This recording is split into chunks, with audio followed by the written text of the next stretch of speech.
So welcome everyone to this Seven Foundation online event. We're very pleased to have Acacia Johnson with us today to talk about moving from documentation to storytelling. Acacia is an award-winning photographer who is based and working out of Alaska in the United States, doing a lot of stories for National Geographic, having been a National Geographic Explorer, TED speaker, ICP Award winner, etc. I'm really looking forward to this because I think this hits on one of the themes that we're constantly trying to get people to think about, which is actually how to research, investigate, and report on detailed issues, complex stories in a long-form way. So, Acacia, welcome. Thank you very much for joining us. I guess one kickoff question before you're going to take us through a presentation, and then to folks in the audience also to say when you want to pose questions, drop them into the chat. We'll bring them in mostly at the end, but potentially throughout. So a kickoff question is, how did you get into photography, and why did you get into photography at the beginning? Well, as a matter of fact, that is one of the first things that I'm going to tell you about when we start my presentation. All right. Well, oops. Let me bring that up then, and you can take us through. Fantastic. All right. Well, hello, everybody around the world. And thank you so much to David for hosting and the introduction, and also to the Seven Foundation for inviting me to give this talk. I've given quite a number of talks throughout the years, but this is my first one specifically about visual storytelling techniques. And I think that how to approach a story visually is something that every photographer will do slightly differently. I always love learning how other photographers work. So I hope that by going into my approach, all of you can learn something new, or that it'll, introduce a new way of thinking through the process. So a little bit about me. My name is Acacia. I'm a photographer, artist, and writer from Alaska, and most of my work is focused in some way on the natural world, the environment, conservation, and the connections between people and place. Over the last 10 years, my work has spanned from more of a fine art way of working into the documentary realm, notably with over 10 stories for National Geographic and many other outlets. I did study photography in college, and I have an MFA in creative writing as well. But personally, I believe that many of the most valuable things we can learn as photographers do come from just being out in the world and in the field, and a whole lot of trial and error. So many of the things that I am going to share with you today are learned from that, and I hope that they will be useful. So the main things that I want to tell you about today are how I think about making a body of work, and importantly, the difference between a story and a topic in a photo project. And I'll also share 6 of my strategies for building a compelling photo story that are more like storytelling tools. And along the way, I'd really like to share with you the stories and the process of thinking behind my most successful projects. So that's where I'm going to dive in and start, is like, how did I get here anyway? And how did these learnings come about? So as mentioned, I grew up here in Anchorage, Alaska, which is a place with dramatic changes in seasons, in light, animal life, migration. Things are changing dramatically from one day to the next. And I've always been captivated by the quality of light and the kind of intensity of these changes. And so photography was early on a way for me to do something with that fascination. And so, but wasn't until I left Alaska to pursue photography at the Rhode Island School of Design that I really understood that my perspective as somebody from a more northern place might have any uniqueness. Of course, when you come from a place, you assume your perspective there is normal. But moving down to the lower 48 and moving through the world as a young person, I began to encounter stereotypes about the North as this sort of generalized, harsh, inhospitable place that held no value to any human life, And that kind of pushed my buttons. And as a young adult, I was also starting to learn, wow, it seems like sometimes the decisions made about what happens in the far north are made by people who may have never even been here and not really understand the context of what's going on. And so I started to make pictures about it. So early on, when I was still an art student, I developed my own kind of process where I would go on trips in like summer break or whatever to basically as far north as I could get. I would go to Iceland, the Alaskan Arctic, or northern Norway. This is underneath some river ice in the Arctic National Wildlife Refuge in Alaska. Here's our camp there as well. And I was really driven by the sense of experience in a place, but I was essentially going without a plan. And I would move through the landscape looking for things that felt sort of resonant or like a moment of transcendence in the landscape. And these were some of the initial pictures I was making. They were very otherworldly. They were kind of abstract. They didn't give the viewer a lot of like context or information of what was happening.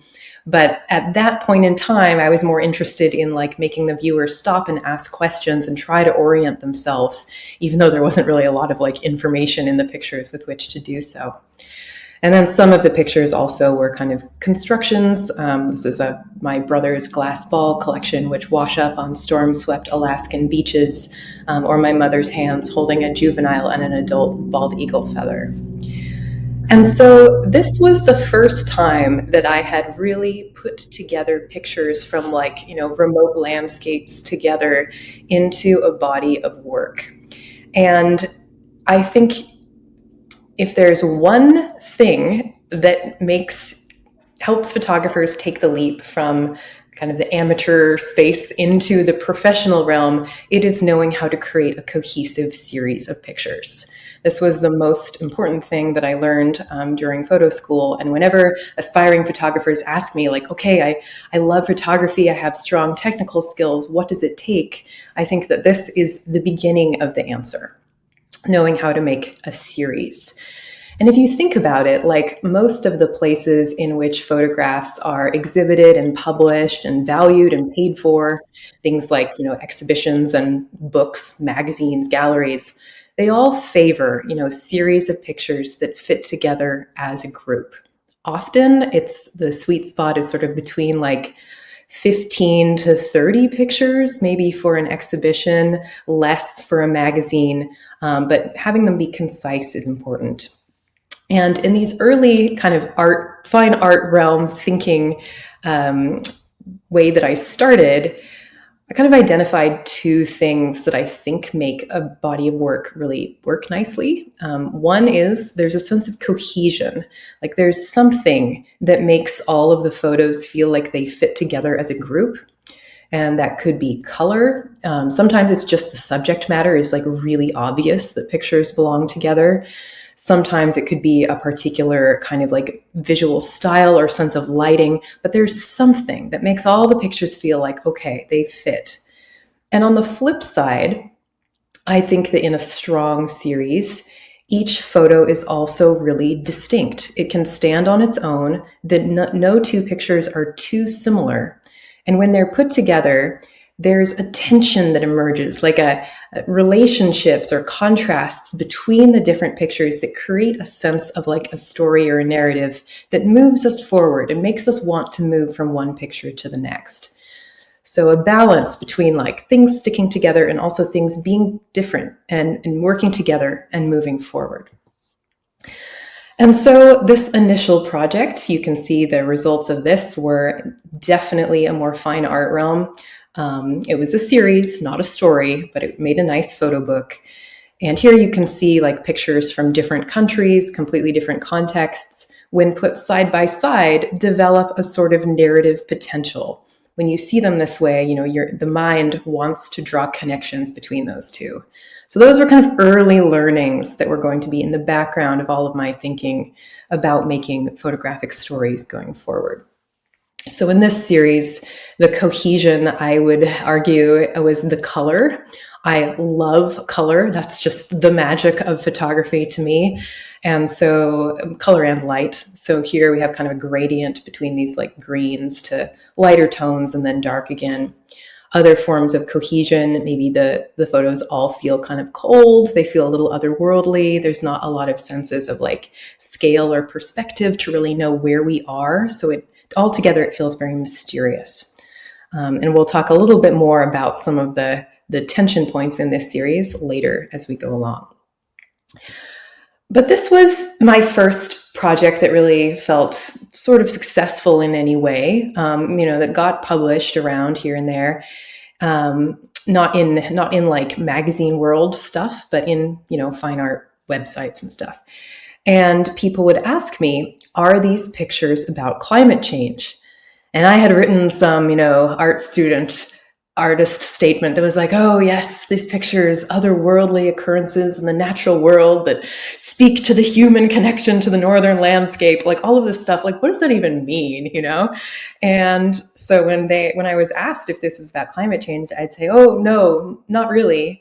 It's just my art, And it's funny to look back at that point and realize that there was a lot in my pictures that I wasn't really able to see at the time. But I was weirdly resistant to storytelling.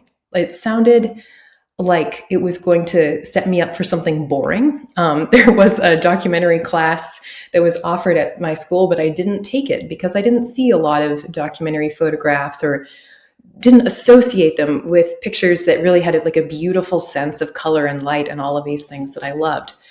But I also think that deep down, I was a little bit lazy and also a little bit afraid. I think that I knew that if my photos were going to be about things and stories in the real world, that was going to require a lot more responsibility to do it right, to tell the truth, to do a good job and do research.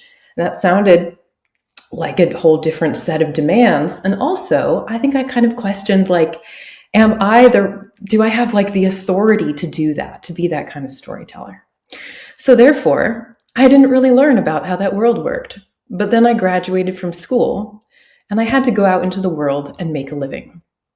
And so with no idea how the editorial industry works, anything like that, all I knew is that I wanted to spend as much time as I could in the Arctic and Antarctica. So my solution to that was getting initially a job as a photography guide on ships in the Arctic and Antarctica. And I worked there for 7 years, making over 55 trips and teaching photography to thousands of people. But it also meant that I spent, extended time in these really remote places and began to pay attention to a greater extent to the things that were happening there. I learned about the environments, and I would see these things like, for example, every spring in Antarctica when the temperature would get warmer and warmer every year, and there would be this pink snow algae that would spread across the penguin colonies, more vivid by the year, and like the color of the algae sped up the melting of the snow. And I thought, seems like people should be talking about this. And then we would go up to the Arctic from there, from the northern spring and summer season. We'd be sailing, like in this picture, past the west coast of Svalbard in March, when only 10 years previously, the whole coast would be would be solid sea ice until May each year. 2 months of sea ice loss in just 10 years. And I'd think, wow, shouldn't people be like talking about this? But my real turning point as a photographer and a storyteller came when I got a grant to spend a full winter in this remote community called Arctic Bay on the north of Baffin Island in the Canadian High Arctic. It's a place where the Inuit have lived for over 4,000 years, subsisting off of the land and sea in a semi-nomadic lifestyle, but have only really permanently settled in towns as recently as the 1960s, meaning that for some elders, a traditional lifestyle is still within living memory. And it's a place that has had enormous cultural shifts in just the span of a few generations. Now, straight out of art school, I went there thinking I was going to do a landscape project.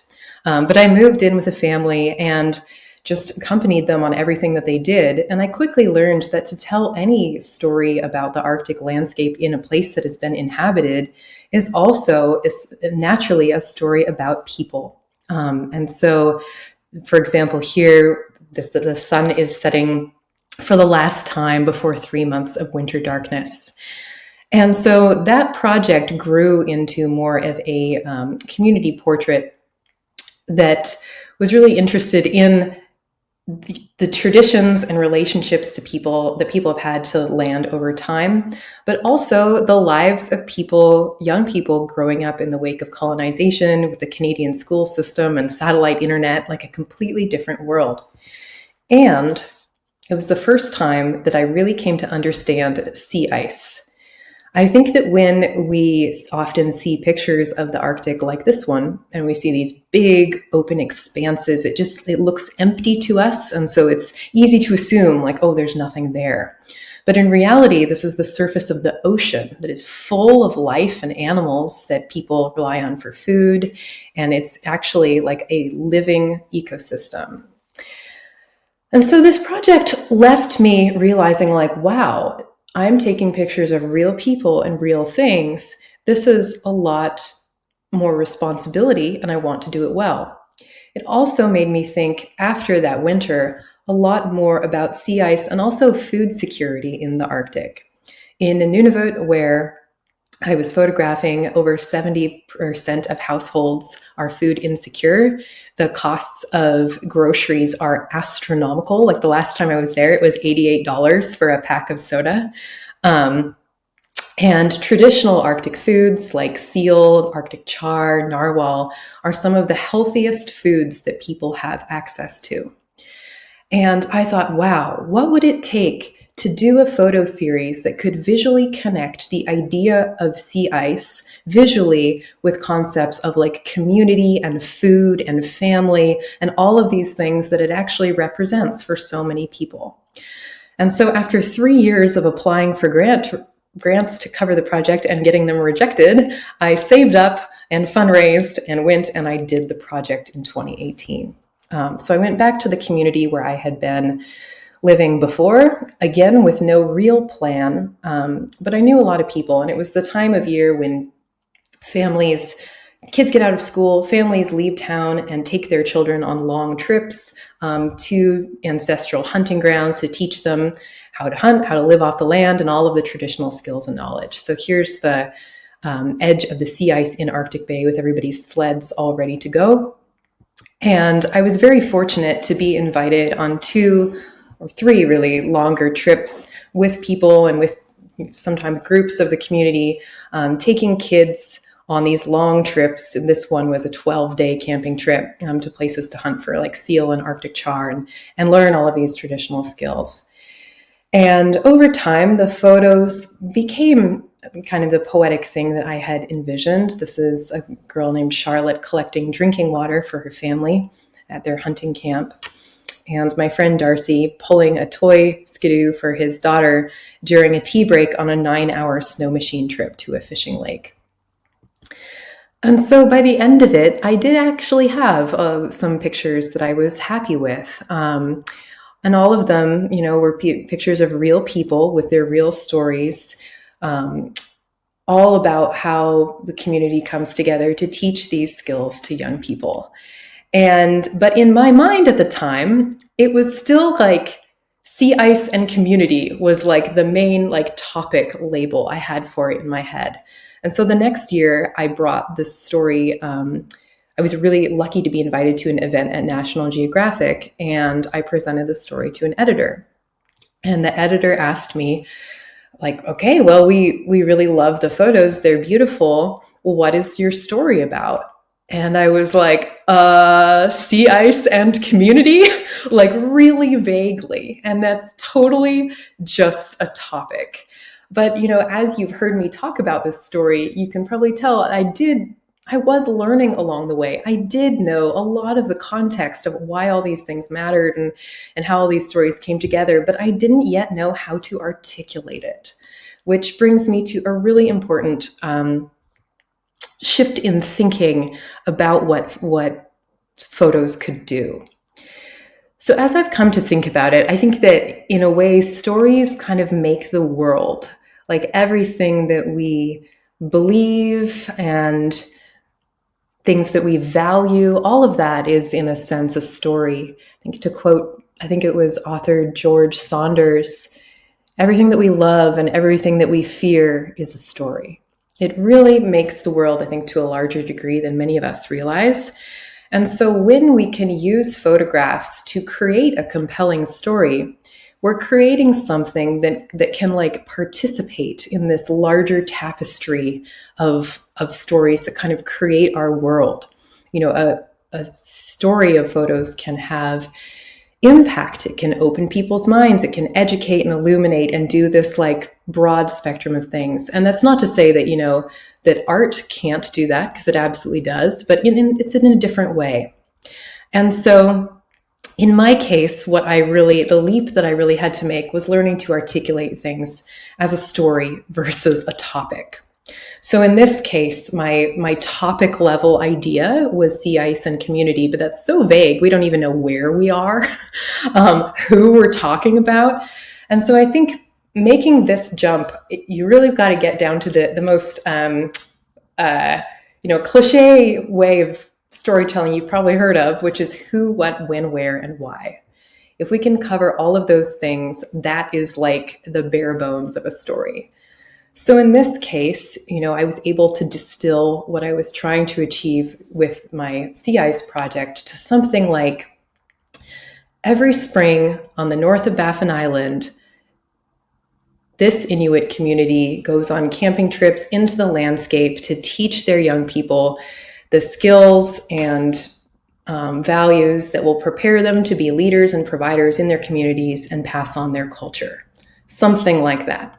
It can even get more concise than that, but addressing the who, what, when, where, and why was really important. And that made it a story. And that was enough of a story to be a full feature in National Geographic, including the cover of 5 international editions. And so, as you can imagine, this was like a major turning point in my life for several reasons. One of them being, importantly, that now my work was going to be reaching a really large audience.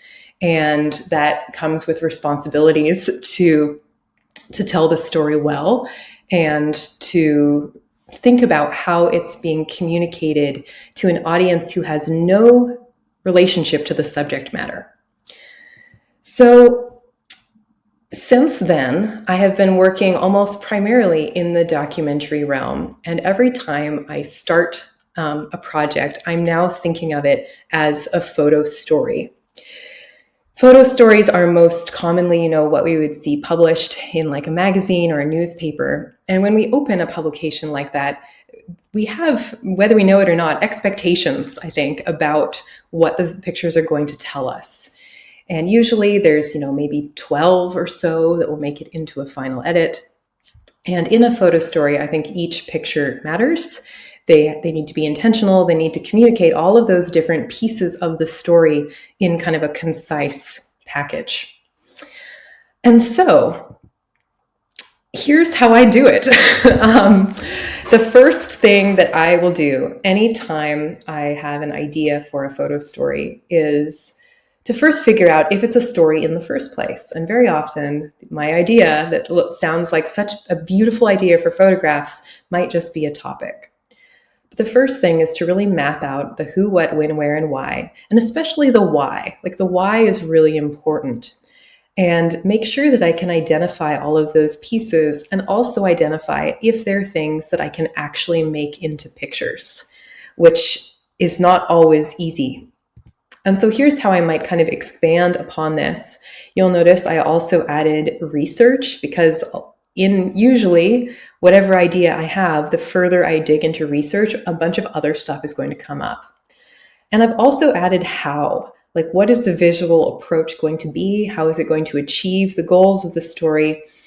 And you'll see there's some other things added to the why section, like why you as the photographer versus somebody else? Why now? What's at stake? There's a bunch of important things that are going to need to be answered. And again, ideally, all of this should eventually be made apparent through the pictures or translate to the pictures. So the first thing I do in any story is think about the color and light and the emotions that is going to bring forward. Color is full of emotional possibility, I think whether we know it or not. For example, if you take just a second and think of the color red and all of the associations that you have with that color. Depending on where you're from in the world, you might think about like passion and urgency and heat or love, or even blood or violence or emergency. It's a really like emotionally charged color. Whereas if, you maybe live in some parts of Asia, you might associate it with happiness and luck and celebration and a whole different other range of emotions. And so choosing the colors that are in our photographs, I think, have a lot of potential for what the effect of those pictures can be. And tied into all of this, of course, is lighting. So here are two pretty similar pictures of women with their airplanes from a project that I did about Alaskan pilots. And in the picture on the right, I had control over when I could take the picture, and on the picture on the left, I didn't. So they were both taken on cloudy days in the winter. But in the picture on the right, by waiting until it was just on the edge of evening and bringing in an artificial light to like make the pilot stand out as more of the main character, it made the picture a lot more painterly, in my opinion, and really got to the sense of like winter dreaminess that I wanted for that particular project. So every time I take on a project, and indeed even just a single image, I'm always thinking about like the weather, the time of day, and what I can control about the lighting in terms of like artificial versus natural. I work almost exclusively with natural light, but every once in a while, a little bit can really help. And I also think that color is a fantastic tool for the cohesion that I was talking about earlier. Personally, I love it when my projects kind of evolve into having a color palette. And sometimes, like in this project, which was about community life during the polar night, the natural conditions will kind of steer this tremendously. So here we had the deep, dark Arctic blues of winter. But also this kind of tungsten orange that was like the color of the city lights, the color of the interior lights, the color of the sun setting. And it was like a thread of warmth that tied these pictures together and gave it a little bit more of a sense of being a community story. And then similarly, in the sea ice stories project that I told you about earlier, I had initially been really worried about that story being really visually like blank, because all of the pictures for the most part were taken on this like a literal white expanse of ice in 24-hour daylight. And so to work around that, I really sought out the color pink, which actually I was surrounded by because I was with all the women and girls most of the time. And so, we have associations with like femininity and warmth and all these things with that color. And so by seeking that out, it became like a through line between many, many photos in the series and gave it more of a warm community energy that I wanted from the project. And then I kind of threw this in at the last minute, but the last assignment that I did for National Geographic was about this brown bear coastline, and the colors green just dominated the story and had this kind of sense of like aliveness and health and other associations that I really liked. So color being always kind of in the background, I then get into kind of smaller level tools of what each picture is going to communicate. I think every time we take a picture, we're making decisions, not only about what is like literally in the frame, but also where that picture is operating on these kind of like axes, in a sense, between like context and mystery, or like distance and intimacy, or density and space. And I think a good photo story has some of all of these things in it. But it's really important, at least to me, when I'm photographing a project, to make sure that I'm getting a full range. So I'll have all of these polarities as like building blocks later to work with. And one of the most important things in documentary photography specifically, I think, is context, and making sure that we're communicating information to the viewer in a way that they can visually understand. For example, at the end of that sea ice project, I had been, as mentioned, 2 months on the ground, just photographing the ice at ground level. And I was so excited. And I took off in the plane to go home. And here was this huge crack in the sea ice running through the center of the frame. It's about 1 meter wide. And it was this like beautiful, abstract, painterly thing. I was so excited. And then later, I published the photo on Instagram. And the defining piece of feedback I got was people commenting, saying, "Oh my God, I was so afraid. I thought my screen was cracked." That was all they cared about. The picture communicated no information to the viewer, or at least not in the way that I had hoped. Meanwhile, in this photo, Inuit elder Olayuknakitarvik pulls his grandson in a kamutik, or a sled, over a crack in the sea ice on a 12-day journey, taking his family to the outpost camp where he grew up. This picture of a sea ice crack, as you can imagine, was the one that got published, simply because it had a lot more narrative potential. The crack, if you really want to read into it, could almost become like a symbol for, the knowledge of like older generations versus the younger, and this like split in the times. Like there's all these ways you could read into a picture like that. And so getting pictures that can actually communicate, I think, are really important. And where I see this issue of like not enough information the most is in wildlife photography. And I have been absolutely guilty of this myself. It is a big challenge, and indeed quite a achievement, to get close enough to a wild animal to get a really emotional portrait of one. And I think that a lot of photographers, myself included, can get quickly swept up in that. So on my first assignment for National Geographic, or wildlife assignment, it was about brown bears. And I was so proud of this picture and really surprised when it didn't get published. But in fact, this picture was named as one of Nat Geo's best wildlife photos of that year. And I remember initially just being so surprised and confused, like why? I worked so hard to get that really emotional portrait. But in reality, this picture doesn't give us hardly any information. Certainly, like including an emotional portrait can have a lot of value, but for all we know, it could be in a zoo. It could be anywhere in the world. And here we're seeing the landscape, the seasons, this behavior of all of these bears fishing together in this river. And we can tell that they're fishing because of the one that's kind of singled out on the right there is eating. And so it communicates so much more information than the other pictures. So this is an important thing to think about as we go along. And I have now kind of come more to peace with like not all of my pictures being super, super gorgeous and dreamy, as if, there are some that need to communicate more information and not be quite so pretty. So from there, I also think a lot about the kind of axis of distance and intimacy, exterior versus interior, and how we construct like a three-dimensional sense of space for the viewer. In a way, I think about building a photo story sort of like you would sequence like a movie. I like to have like a wide establishing shot and then give different distances for people to move around in space, so that in just a couple of pictures, you can really understand where you are and what it's like to be there. For example, in this story about brown bears, I loved this like wide overview where you can see kind of like the whole ecosystem. But then it was really important to me to include like pictures of like the ground, to give a sense of what are all the like levels of this ecosystem that make it such a great habitat for these animals. And what would it be like to like be there on the ground in that place?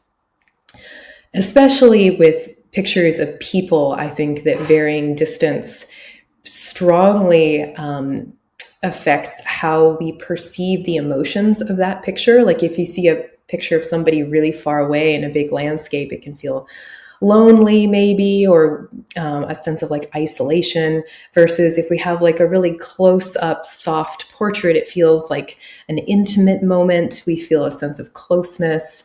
And so I think moving around in space and getting variety of distances is a really great thing to kind of have as a part of any story. And then which one gets published is like a decision that happens later. And this one is a little bit trickier to describe sometimes, but like the difference between density and space, or you could think of like motion and stillness, or like volume and silence, but the way that pictures feel in terms of like action that's in them, or how like crowded the frame is. And so in the Sea Ice project, my challenge was that I'm very, very drawn to very serene images that have like a lot of space, and they're all very calm. But to have like a story with like a pace, like, like a piece of music or something with a tempo, it needs to vary. And so I was saved in this story by the fact that people had the most fantastical interiors of their tents, were homemade with all these amazing floral patterns. They were really dense, busy images with a lot of like, social activities going on. And so just visually being able to like put those side by side created a sense of like, of pacing that really balanced out the story well. And of course, some photographers are going to have kind of the opposite challenge. One of my friends, Laura Morton, has a fantastic project about the Silicon Valley tech boom. And kind of the star images of her project are these really, really dense pictures of all these people with their like computer equipment, or these like crazy rooftop parties. And they're wild and amazing and really beautifully layered. But if all the pictures are like that, it quickly starts to feel crowded, and the viewer has kind of no space to get like a sense of rest, to want to keep moving forward. And so she has these amazing pictures of people resting, often in their workplace, like this amazing picture of this man reclining in his AstroTurf. And this gives like a sense of breathing room and pause that really rounds out the pacing of the story nicely. So all of these things that I've been talking about so far are decisions that I'll be making as I go along, as I'm photographing, collecting pictures with the intention of editing it down to a smaller selection later. And really, some of the most amazing opportunities for building the story, I think, can come at the very end, when we figure out which pictures are going to sit next to each other, essentially. And one of the most interesting things that I think can happen are repeating patterns, and what in academia you might call formal relationships, or the relationships of shapes to other shapes, and like the connections that they make between them. There's an interesting phenomenon that I think many photographers will be familiar with, of making the same photo over and over again. And when in fact I broke down this particular series into like categories that I had subconsciously photographed, I was like, wow, look at that. I photographed all of these triangles, and then there's like a whole series of these like magical building blocks, or I don't know what you want to call this genre, but very much distinct visual patterns that repeat over and over again.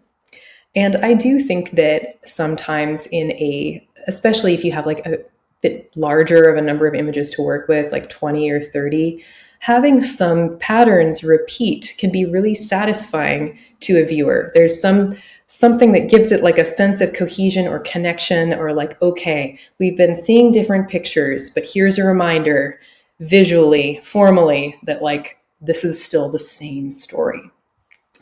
And this is something that I love to see in other photographers' work. It feels like this like amazing discovery to encounter it. I really am a fan of this Italian photographer, Alessandro Cinque, who has an amazing 8-year project about indigenous communities affected by large-scale mining across South America. And I encourage you to check out his website and really look through for these patterns in the series, because they're amazing and very smart. But here's an example of like a repeating kind of image or theme, like windows, looking out, looking in, that happens over and over again in his work. But he also has some fantastically smart decisions about what pictures are put side by side. And in these images, without captions, I imagine the one on the left to be like a school courtyard of a school, maybe, and the one to be in an agricultural field, which are two completely different places, But the gesture that the boy is making, mirrored by the gesture of the woman with the corn, make an immediate connection between those two pictures in a really visually satisfying way. Similarly, these two side by side, I imagine that the rock is the material that is being mined, and the shape of it, to me, mirrors the shape of the pile of them in the next picture. So moving from one to the next, there's almost this emotional sense of like increase, or things like getting out of control, piling up. It gives like a little bit of a visual sense of like a burial mound, or something is happening because of that rock that's being held up. And so that's just my personal reading, but I just want to show you this as an example of the way that in which we put pictures next to each other has a big impact on how the viewer responds. And a lot of that can be really difficult for us to see ourselves, which is why it's really helpful to work with a photo editor or just with a friend who can help us see these patterns and visual connections. So I have now shared a number of storytelling tools and approaches. But a lot of the work that I've showed you so far has been from projects that have taken me months or years, or been long-term things. Certainly the work I just showed you as well was an 8-year project. And as I personally moved more into the realm of documentary photography, getting a photo assignment sounded like the most exciting thing in the world. But it comes with other parameters. And this thing would happen as I started getting my very first assignments, where, an editor would write me, and I would be so flattered and so excited. And she'd tell me about the project, and then would say, okay, well, I've put together like a PDF of like visual references for you. And she would email over, it was almost always a woman, email over a PDF, and it would be like pictures from my website and my Instagram. And I would open it up and I would see the most lucky moments of my entire photographic career all on one page, like these chance moments of like light and composition and just things that like fell out of nowhere that felt like a gift when they happened, and the editor would be like, all right, so this is what we had in mind, and you think that 5 days is enough? And I was like, oh no, but that is in fact the realities of many a photo assignment. And so from here, I want to like share with you kind of my process of trying to pull off a story with less time in the field and less resources, really, which is often the reality of making an assignment for a magazine. So a couple of years ago, in 2021, I heard about this island in Alaska where thousands of walruses come ashore every summer. And if you can get there, there's a visitor program, and you can actually camp there and just be surrounded by the walruses around the clock. The walruses are interesting to me for a number of reasons. They're a keystone species. They're very vulnerable to sea ice loss, but they don't get a lot of attention, or as much attention in the conservation realm as like polar bears do, for example. And so I thought that it would be a great story for National Geographic. And so I wrote to an editor and was like, I want to go to this walrus island. And she said, okay, we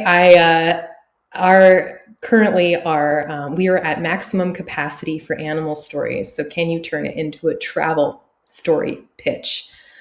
And so I thought, at first I was kind of disappointed. But then I realized, like, actually, this is an opportunity to do something really different. And so this is where I started with that idea, the very basics. Come to this island to see walruses in the wild. And as you can see, it's just like the what and the where. The who is kind of vague, like maybe it's implied being the traveler. So I'd start mapping this out. Here we have, if it's the traveler's experience, the process of getting there, experiencing the walruses, and also camping on this island. But if I really think about it, this is enough information for like an Instagram post, It's not really like enough for a full in-depth story in like a journalistic publication. But I did my research. I spent a couple of weeks calling different, people who had worked there, biologists, people who worked for the Fish and Game Service, and was really able to totally flesh this out. And fortunately, there was a lot there. There were a lot of connections to conservation. By visiting the island, people could kind of get to see what research was like, and in fact, kind of indirectly support the continuing of research there. There were also interesting connections to the Alaska Native communities nearby who still hunt for walruses there every fall, and in fact help to co-manage the sanctuary, and so many other things that really made the place interesting. And of course, if you recall, this is now like the map of all of the things that have to get turned into photographs. And because it was a story not for the print magazine, but for digital, which has a lower budget, I would have a maximum of 10 days in the field. So I made the plan. And I forgot about this. So this is kind of how the storyline itself would kind of evolve from that initial thing. Travel to this remote Alaska island to see walruses in the summer, learning about ancient traditions and supporting vital research about the Bering Sea ecosystem. That is a mouthful. Like, not all of that is probably going to make it into the title, but it covers the who, what, when, where, and why. And all of those pieces are going to be things that I'm photographing or trying to illustrate that will make their way into like the bigger story. And so just in the last couple of years, I have actually gone so far as to start making shot lists. And when I was a younger photographer, going to these places without a plan, I really believed that kind of intuitive approach was going to get me the best pictures. And, that was how like the magic happened. But really, man, it is a bummer if you go and, make a bunch of beautiful pictures, but miss one like really, really essential piece of the story. And so there's like an incomplete example of what a shot list for this project might have looked like. There's all of these different aspects of the travel experience getting to the island. When it comes to the walruses, I wanted a big variety of distances, so we feel like we're zooming in and out, any kind of behavior that I could capture. And then I really wanted like a rich sense of place, a big overview, a sense of scale, a sense of like the ground, like all of these different things. So the first thing that happened was that there was a weather delay, and we were stuck in the village of Togiak for 5 days. 5 days of my total field time, just like out the window and thinking, oh no, it's doomed, But finally the weather calmed down, and I could see why we really had to wait, because our transport to the island seen here was in a very small boat, 30 miles out into the open waters of the Bering Sea. And so we arrived at the island and thinking like, okay, now I'm only going to have 5 days. So here is our camp that we set up. My brother came with me as an assistant. And the first thing that I did that day, and that I usually do if I can, was kind of assess the visual possibilities that I was going to have to work with and refine in the days to come. So this was one of the first hours on the island, the field technicians going out to do a wildlife count to contribute to the ongoing research on the island.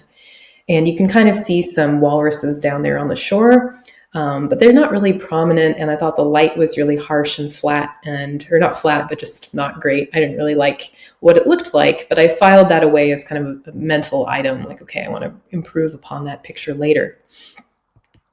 Another vantage point that I really thought had potential was this overhead view of like a lot of walruses together on the ground in this kind of jigsaw puzzle. But it looked kind of like a picture that I had seen a lot before, and I wanted to somehow be able to improve upon that later on. And so in the days that followed, it was mostly just really misty and gray, which is initially from a light perspective, I was kind of like bummed about that. But you can see from this selfie here, the kind of vantage point, we were for the most part up above the walruses looking down on them, which was great because we could spend all day there without disturbing them, and they're really sensitive to disturbance. And actually, the soft lighting turned out to be really lovely. One of my favorite photographic pieces of equipment, which I try not to talk about equipment, but I really love to have a polarizer with me because it can pull the surface reflections off of the water. So it really allowed the walruses to feel like they were like coming forward and glowing out of the sea.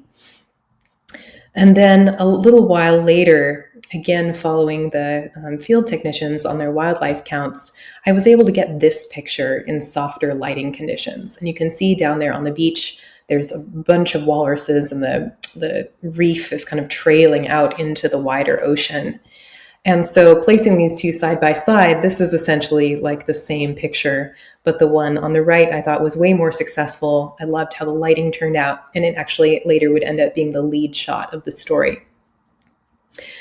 And so we're getting to like the last day of the whole assignment. And on my like InReach weather forecasting device, a GPS communication device, I could get this really, really primitive weather forecast. And we were going to have a little window of clear weather just on like the morning of the day we were going to leave. And because it was summer in Alaska, it was light almost all night. And so I had to get up at 4:00 in the morning and hike all the way back out to that rocky outcrop where the walruses hauled out. And lo and behold, it was really worth it for the quality of light. So got there right at sunrise. This very elusive fox appeared and sat next to me for all of like 2 seconds and then disappeared. And down there on the shore, again, looking for this kind of picture, the walruses were gathering and making this like otherworldly chiming sound as they gathered in the golden morning light. And it was like, okay, we got that picture, or at least improved upon the one that I had really wanted to get. And so in the end, of course, I worked with an editor to put together the story. And if I had sort of had my way, the selection probably would have looked something like this. Of course, I wanted everything to look like a painting or look very dreamy and beautiful. But here we have like a close-up of the walrus, some a little bit more distant, moving in and out of space. I also liked kind of the sense of mystery of that skull image, and then a little bit of the human experience on the island, like paddling that tiny raft out to the boat and back. But for the story to really be complete and give the full sense of the travel experience, it also needed all of these pictures that were simply a lot more contextual or held a lot more information, like pictures of like the plane ride there, the surrounding landscape near the village, the culture of the village, harvesting many salmon at the time we were there, and also the interior of the cook tent there on the island. So those kind of balanced out with the beautiful, dreamy stuff that I was all into. And oh yeah, here's one example of decision making together with an editor. So the image on the left, I initially selected. I liked it a lot. I liked the way that the blurred out grass in the foreground gave this kind of splash of color and contrast. But the editor, when she was putting the images together, felt that there wasn't enough movement in the full series. And so she selected this one where the walrus is exhaling in the background because it gave just like a little bit more of a sense of motion in the larger group. So that's an example of like a sequencing decision that you might make together with an editor.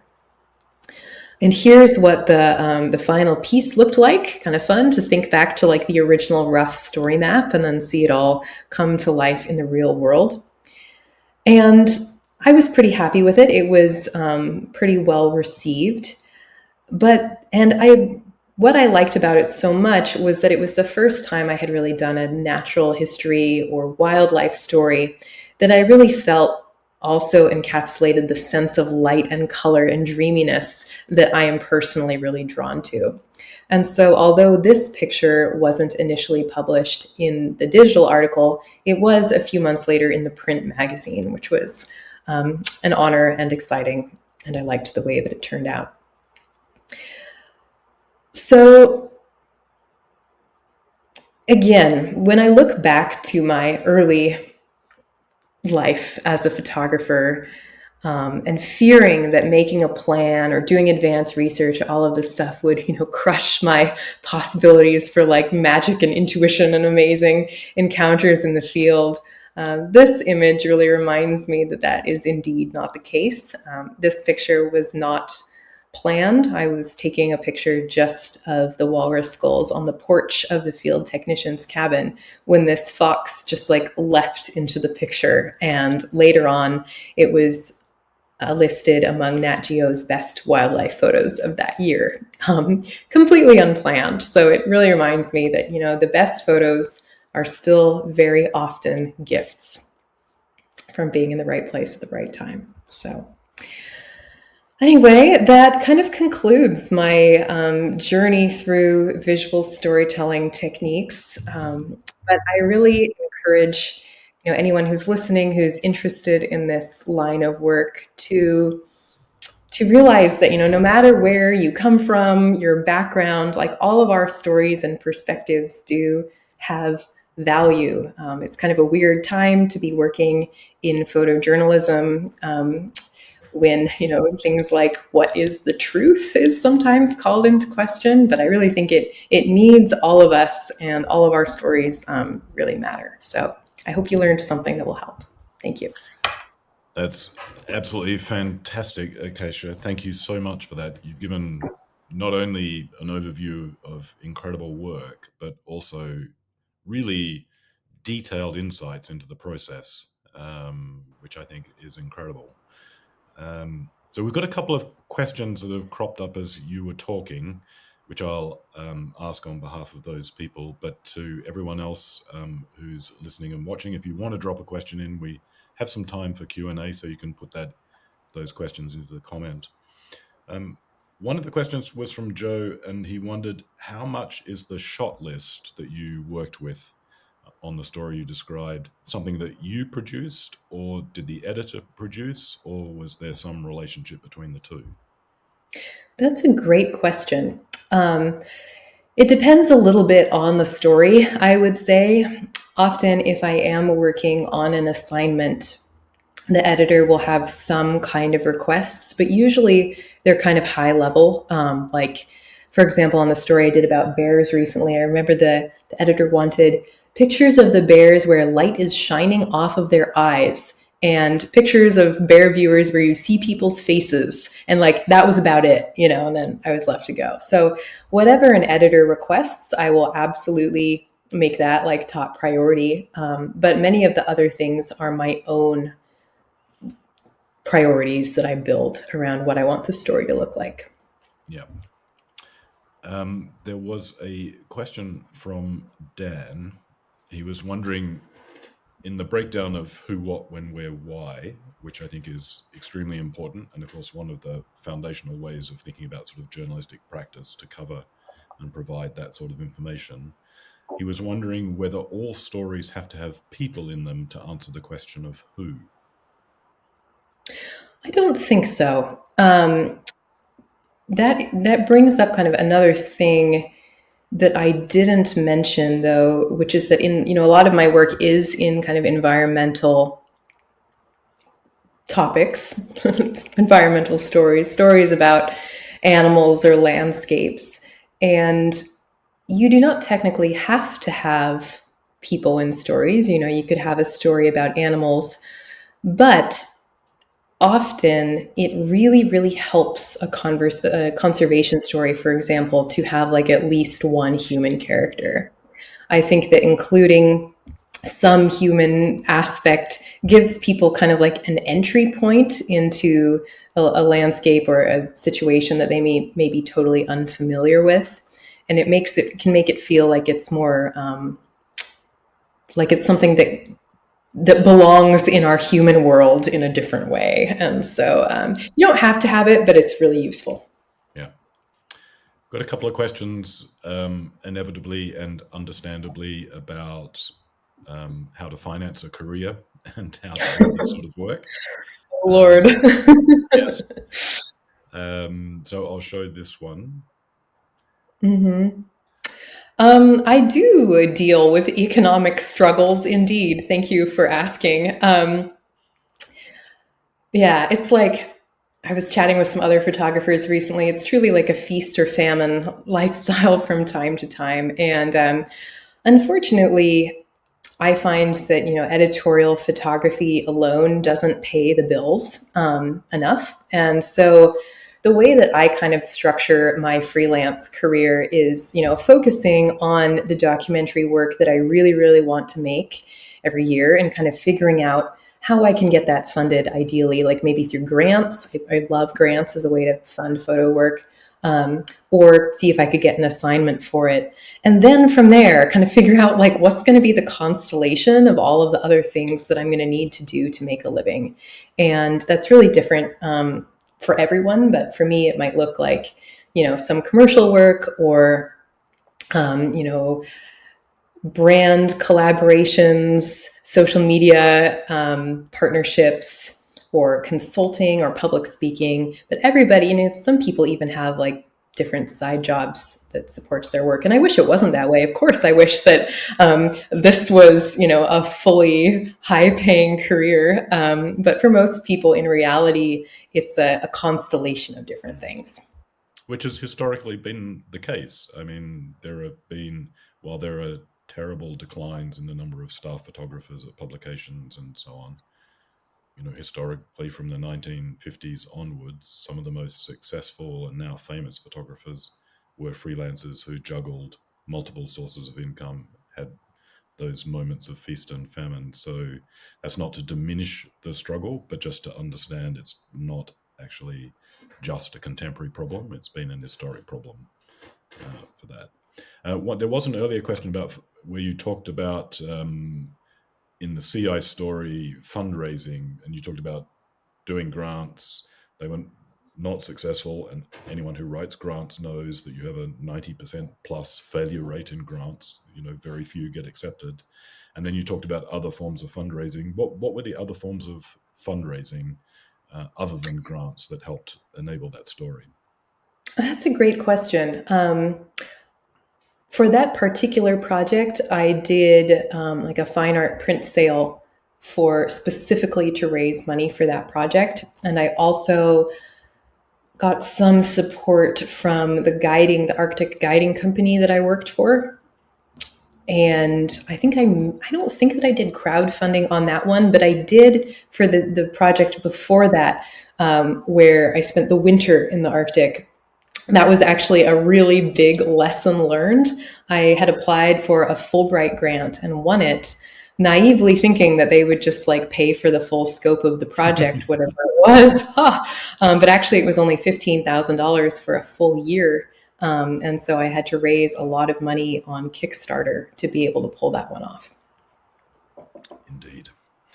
Let me just switch the view. And then I think this is a really interesting question, given the amount of planning you do and kind of the storyboard or mind map that you create and the shot lists and so on. How do you balance that with the unplanned opportunities like the last photograph of the fox, for example?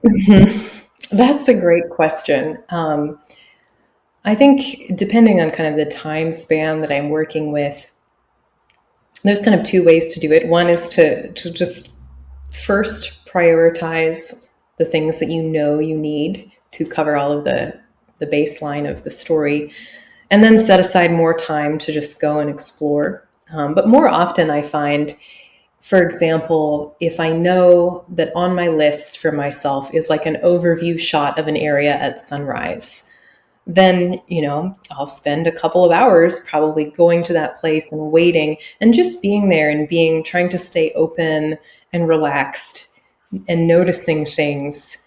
I think that the moments of coincidence or serendipity kind of arrive on their own. Yeah. And also, just like when you're in the field and you see something amazing, going for it, because sometimes those things, the most amazing pictures you never could have foreseen. Yeah. Like the financial questions, people are always keen to know about pitching stories. What's your advice on pitching stories to editors or publications? Oh, that could be a whole other talk. But I think, like, top level, making sure that the story itself is really robust. And also that all, as mentioned, that all the things can actually be made into photographs. But importantly, I think that doing your homework about whether that story is really a fit for that publication and their kind of editorial goals is really important. Researching if they have published anything like that before, and being prepared to make the case of why they should publish it right now versus anybody else or in another outlet. Yeah. Yeah, I would also say to people listening, if you want some advice from photo editors on pitching, we've done a series of presentations with photo editors. I think we have nearly a dozen now, some really prominent photo editors. You can go to the Seven Foundation video collection on our website and look at those presentations by the editors. They get very granular with the advice on how to pitch to them. There's lots of practical tips in there, so I think that's something worth following up on. We have a couple more questions. Let me see. Kind of a question about impact and the communities that you work with. Man, that is a great question, and one that varies dramatically from place to place. I have not ever had an assignment that has allowed me to spend extended time in a remote community. It's always been self-funded work. What I have normally done in my best efforts to have the impact that I can is things like, renting a room in somebody's house to provide them some income off of that. If I'm traveling out on the land, paying for people's gas, and also trying to teach photo workshops for young people if I'm staying somewhere for an extended period of time. Yeah. And I'll also say that, as my career has progressed and, I become more familiar with the issues impacting a certain community, which you might not really be able to have initially as an outsider, it has definitely changed the focus of the kind of work and storytelling that I want to do there, aiming more towards things that I think could actually be beneficial to the communities themselves, such as food security, for example, on that one. Yeah. So a couple of technical questions. This one's in all caps, but I don't think that means it's angry. It's just asking about black and white projects. You focus mostly on color, and you talked about the relationships of color and so on.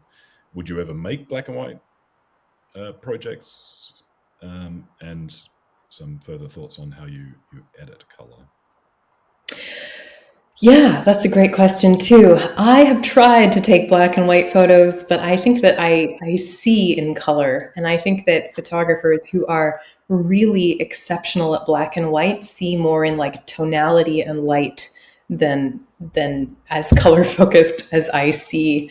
So maybe I could train and become good at it, but as of now, it just doesn't really interest me. I also recently spoke to a younger photographer who had initially brought black and white work to her first meeting with editors at National Geographic, and they said, "Well, if you want to work for a magazine like this, you'll need to learn to shoot in color." That was the first time I had heard of a story being told like that. So take that, what information you will, from there. But I think there are different uses for both. In terms of editing, I tone my photos in Adobe Bridge, which is Camera Raw editor, which is nothing super fancy. But my general mindset around color editing is that if I'm editing much at all, it's to bring it closer to exactly what it looked like in person. When I take pictures in Camera Raw, they're very flat. I deliberately set it that way so that I have maximum editing room later. But for when you work for magazines, you have to supply the raw files. So there's definitely need to stay within the realm of reality. Yeah, absolutely. Yeah. And for ethical reasons also, obviously. Yeah, absolutely. Interesting Yeah. tech question. Is AI affecting your photography or creative process at the moment? That's a good question. Not personally. I know some photographers who are working with it in interesting ways to kind of make mood boards for their upcoming projects, like thinking about how they could take their own approach to apply it to a totally new topic, for example. But so far, the most use that I have seen of it is in photo editing software, like for example, being able to like select the sky to bring the brightness down or something. It's just like one click versus time consuming painting and stuff like that. Yeah. I'll also add, just while we're all still here, one thing that I forgot to mention, I think, is the value of captions in pictures. Yeah. In documentary work, like supplying really detailed, informative captions is actually like a huge part of my work and workflow. And I dream of the day when AI might be able to make that process a little faster because it's very Yeah. time consuming. Yeah. Absolutely. Look, we're coming to the end of our time, and I know you have another commitment that you have to get to. So there were more questions, but we will send you the chat on those. And I apologize to those people that we can't just extend everything indefinitely to incorporate those. We've covered a lot. We've taken up a lot of your time. And Acacia, it's been an absolutely fantastic presentation, very insightful, very informative. You've been very generous, actually, in giving away a lot of that knowledge. And yeah, I know that as people are going to come back to this recording, which will be up on our website within a week or so, to watch in more detail and learn more. So thank you for everyone in the audience who attended. And Acacia, thank you very much for your time. Well, thank you very much, and thank you to all of you who were here. And hope there's something good there. So.